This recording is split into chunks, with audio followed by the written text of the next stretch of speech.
Sir వారు మాజీ ఆర్థిక మంత్రి సార్ కేటీఆర్ గారు మాట్లాడుతున్నా ఇప్పటికి మీరు 40 నిమిషాలు మాట్లాడినారు. మంత్రులు 2 గంటలు మాట్లాడారు. అవన్నీ తీసేసిన 40 నిమిషాలు మాట్లాడారు. స్పీకర్ సార్ ఇంకో 10 నిమిషాలు మాట్లాడితే మీ సబ్జెక్ట్ మాట్లాడితే మాట్లాడండి, లేకపోతే స్పీకర్ సార్ గవర్నర్ ప్రసంగం కంటే ఇంకా అతి ముఖ్యమైన పని ఏమైనా ఉందేమో నాకైతే తెలియదు అధ్యక్ష. 2 రోజులు చర్చ పెట్టారు. సబ్జెక్ట్ మాట్లాడి 12 దాకా నడపండి. ఇవాళ రాత్రి ముఖ్యమంత్రి గారు పోతే పోనీయండి ఢిల్లీకి, మనం మాట్లాడుకుందాం, తప్పే ఉంది. ఆయనకు ఢిల్లీలో పనులు ఉండొచ్చు, మనందరం ఇక్కడ కూర్చుందాం సార్. నేనేమంటా సార్, మంత్రి గారు చెప్పారు, స్పష్టంగా చెప్పారు, 57,000 కోట్లు వడ్డీ లేని రుణాలు అనేది తప్పుడు మాట. డిప్యూటీ సీఎం గారు చెప్పిన దాంతో మంత్రి గారు విభేదించారు. ఇప్పుడైనా డిప్యూటీ సీఎం గారు కరెక్ట్ చేసుకోండి. నేను అనేది అదే కదా. రెండో మాట అధ్యక్ష 2,000 కోట్లు బాకీలు ఉన్నారు. మహిళల మీద ఇంత గౌరవం ఉన్న ప్రభుత్వం కదా, 2,000 కోట్లు బాకీ ఉన్నారు, ఇవ్వండి అధ్యక్ష. మహిళలు గౌరవం గురించి మాట్లాడారు అధ్యక్ష. మొత్తం రాష్ట్రంలోని మహిళలు చూస్తా ఉన్నారు. ఎప్పుడు వస్తుంది 2,500, ఎప్పుడు వస్తుంది 4,000 పెన్షను, ఎప్పుడు వస్తుంది తులం బంగారము, ఎప్పుడు వస్తాయి స్కూటీలు? మీరే కదా చెప్తిరి 100 రోజుల్లో 6 గ్యారంటీలను ఈస్ట్మన్ కలర్ సినిమా చూపెట్టిందే రేవంత్ రెడ్డి గారు, భట్టి గారు. కాబట్టి అడుగుతున్నాం అధ్యక్ష మాకు మహిళలంటే గౌరవం ఉంది కాబట్టే శ్రీమతి సోనియా గాంధీ గారిని మేము ఇక్కడ ధన్యవాదాలు చెప్పాం అధ్యక్ష. తెలంగాణ రాష్ట్రం ఏర్పడ్డ తర్వాత ఆనాటి ముఖ్యమంత్రిగా కేసీఆర్ గారు సోనియా గాంధీ గారికి మొదటి సమావేశాలను ధన్యవాదాలు చెప్పారు. మాకు గౌరవం ఉంది కాబట్టి ధన్యవాదాలు చెప్పాం. గౌరవం లేకపోతే మేము కూడా వేరే వాళ్ళలాగా బలిదేవత అనేటోళ్ళం మేము అనలేదు అధ్యక్ష. ఇంకా విచిత్రం అధ్యక్ష, మహిళల మీద గౌరవం గురించి మాట్లాడుతున్నారు అధ్యక్ష. ఇవాళ మహిళా మంత్రుల మీద వారి ఇంటి మీదకి పోలీసులు ఎవరు మప్పుతున్నారు అధ్యక్ష? ఈ రాష్ట్రంలో హోంమంత్రి ఎవరు? తుపాకీ తలకు పెట్టారని చెప్పి వారు ఓఎస్డీని ఇబ్బంది పెట్టింది ఎవరు? చివరికి ఆ మంత్రి గారు ఉన్నదే మాట్లాడుతున్నా, హోమ్ డిపార్ట్మెంట్ లేదా ఆయనలా? మీరు సబ్జెక్ట్ మాట్లాడండి. మీరు గవర్నర్ ప్రసంగం లేదా సబ్జెక్ట్ మాట్లాడండి. మిగతా విషయాలు ఎందుకు పోతున్నారు? సబ్జెక్ట్ మాట్లాడండి. సబ్జెక్టే మాట్లాడుతున్నా, నేను చెప్పలేదు ఇది. ఆ మంత్రి గారి కుటుంబ సభ్యురాలు చెప్పారు. ముఖ్యమంత్రి గారు కేటీఆర్ గారికి మరొకసారి సూచన చేయదలుచుకున్నాను సార్. గవర్నర్ ప్రసంగంపై థ్యాంక్స్ గివింగ్ చెప్తున్నప్పుడు ఏం సార్ ఏం మాట్లాడుతూ ఉన్నాడు సార్? లేకుంటే మేము ఇంటర్ఫియర్ అయితే వారు మాట్లాడిన ప్రతి అంశం విషయంలో వారు 40 నిమిషాలు ఊకదుంపడు ఉపన్యాసం ఇస్తూనే ఉంటాడు. వాస్తవంగా ఉన్న విషయాలను పక్కదారి పట్టించి ప్రజలను పక్కదారి పట్టించే ప్రయత్నం చేస్తూ ఉన్నప్పుడు మా బాధ్యత అధ్యక్ష, మా మంత్రులు మేము తప్పకుండా దాన్ని రికార్డ్ సరి చేయాల్సిన బాధ్యత ఉంటుంది. ఫ్లోర్ మీద ఇష్టరాజ్యంగా అడ్డగోలుగా ఏం మాట్లాడుతున్నారు అధ్యక్ష? అరే ఏ వాస్తవాలు ఉన్నాయి అధ్యక్ష? దాంట్లో వాస్తవాలు ఉంటాయి. రండి అధ్యక్ష, ప్రతి అంశంపై మేము కూడా జవాబు చెప్తాం అధ్యక్ష.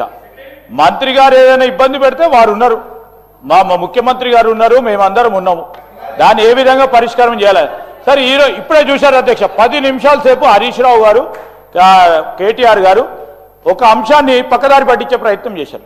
స్పష్టత మేము రికార్డు స్ట్రైట్, మేము బ్యాంక్ లింకేజ్ ద్వారా ఇస్తా ఉన్న వాటికి 57,000 కోట్లు చెప్తే దాన్ని పక్కదారి పట్టించే ప్రయత్నం చేశారు అధ్యక్ష. ఏం సార్ అధ్యక్ష ఇది? మేము ఈరోజు గౌరవ డిప్యూటీ చీఫ్ మినిస్టర్ గారు స్పష్టంగా చెప్పడం జరిగింది. వారి ప్రస్తావన సమయంలో హరీష్ రావు గారు, ఆ రోజు ఫైనాన్స్ మినిస్టర్ గారు, మేము ఇక్కడ కూడా ఉన్నాము అధ్యక్ష, మేము చెప్తా ఉన్నాం అధ్యక్ష. మేము బ్యాంకు లింకేజ్ ద్వారా అనకుండా అనేక సందర్భాల్లో మేము రుణాలు ఇచ్చినామని మాట్లాడింది. టెక్నికల్గా మాట్లాడంటే ఆ రోజు కూడా వారు 1 రూపాయి కూడా రుణం ఇవ్వనట్టు. ఎప్పుడైనా ఈ స్కీమ్ మొదలుపెట్టినప్పుడు ఆ రోజు 15 సంవత్సరాల క్రితం 20 సంవత్సరాల క్రితం ఈ స్కీమ్ మొదలుపెట్టిన అధ్యక్ష, బ్యాంకు లింకేజ్ ద్వారా పావులా వడ్డీ లేని రుణాలు చేశాం. మళ్ళా తిరిగి వారు పావులా వడ్డీకి తీసుకుపోయారు. పావులా వడ్డీ కూడా 3,000 కోట్ల బకాయిలు పెంచారు. బకాయిలు పెంచిన వాళ్ళు, వదిలిపెట్టిన వాళ్ళు ఈరోజు 2,000 ఎందుకు ఇస్తలేమంటారు? మేము ప్రతి 3 నెలలకోసారి మీరు పొండి అధ్యక్ష, గొప్ప పండుగగా మహిళా సోదరుమణులు మీ నియోజకవర్గంలో కూడా అధ్యక్ష, మీ నియోజకవర్గంలో కూడా మహిళా సంఘాలకు సంబంధించిన సోదరుమణులు వచ్చి ఈరోజు ప్రభుత్వం ఇచ్చిన వడ్డీ లేని రుణాల చెక్ను పంపిణీ చేస్తా ఉన్నారు. కనబడతలేదు అధ్యక్ష? మీరు కూడా పోయిన గౌరవ శాసనసభ్యులకు సంబంధించి మీ ప్రాంతాల్లో వడ్డీ లేని రుణాలకు సంబంధించి ప్రభుత్వం ఇస్తా ఉన్న వడ్డీ లేని రుణాలకు సంబంధించిన ప్రభుత్వం ఇస్తున్న డబ్బులు ఇస్తా ఉన్నప్పుడు మీరు కూడా పాల్గొని ఎక్కడ ఇస్తలేరని మాట్లాడటం సరికాదు అధ్యక్ష. నేను కేటీఆర్ గారిని కోరుతా ఉన్నాను, వాస్తవంగా ఉన్న విషయాలు మాట్లాడండి.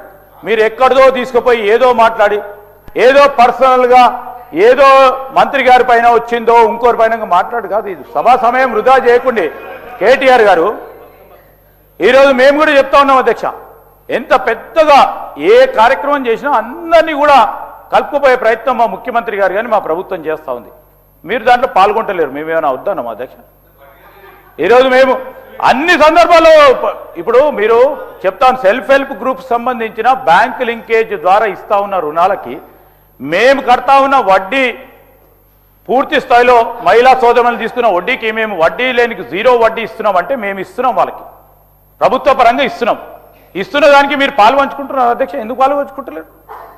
ఎందుకు మహిళలంటే అంత చులకన అని డిప్యూటీ చీఫ్ మినిస్టర్ గారు అడిగితే వారిని పైన పక్కదారి పట్టించే ప్రయత్నం మీ మేధాశక్తితో ఉపయోగించుకొని మళ్ళా అదే విధంగా తీసుకెళ్లే ప్రయత్నం చేయకండి. ఇప్పుడే అనేక సందర్భాలు ఇక్కడ కూర్చొని ప్రయత్నం చేస్తే అక్కడ కూర్చున్నారు. మేము ఆ విధంగా చేయం.